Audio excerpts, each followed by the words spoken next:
ওনার ডিকশনারিতে আসলে রিটায়ারমেন্ট বলে কিছু না।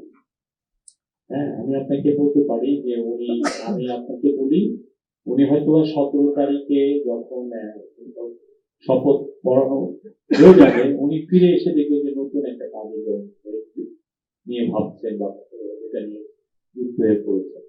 তো উনি আগে যে কাজগুলো উনি করতেন সেগুলোই তো থাকবে। উনি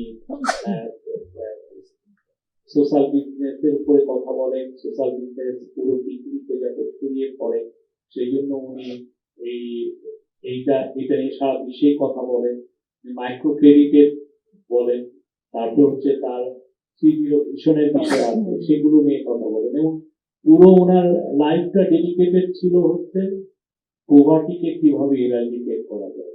সেই কাজটা উনি এখন পর্যন্ত করছেন, আগামী দিনগুলোতে উনি করবেন। এছাড়া ওনার এনভায়রনমেন্ট একটা বড় ইস্যু, সেই বিষয়ে যাতে নেট জিরো কার্বন মিশন এই আমরা যেতে পারি যেন পৃথিবীতে তো বাঁচাতে হবে। আরেকটা হচ্ছে যে গ্লোবালি আমরা দেখছি যে 2-3টা লোকের কাছে পুরো ওয়েলথটা অ্যাকুমুলেটেড হয়ে যাচ্ছে। তো সেটা নিয়েও উনি কথা বলছেন, গ্লোবালি অনেক কথা বলেছেন।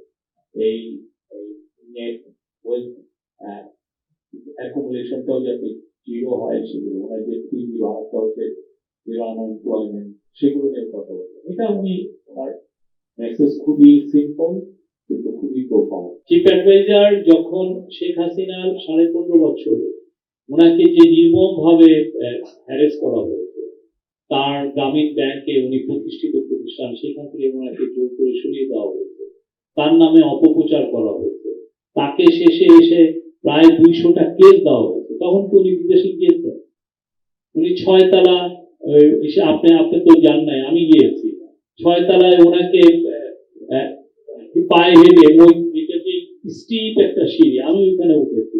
ওনার যিনি লং টাইম কলিগ এই যে মোহাম্মদ শাহজাহান সাহেব, উনি একদম অসুস্থ ক্যান্সারের পেশেন্ট, তাকে চেয়ারে করে নিয়ে উপরে উঠানো হয়েছে। তো তখন কি ওনারা বিদেশে গিয়েছেন? উনি একজন গর্বিত বাংলাদেশী।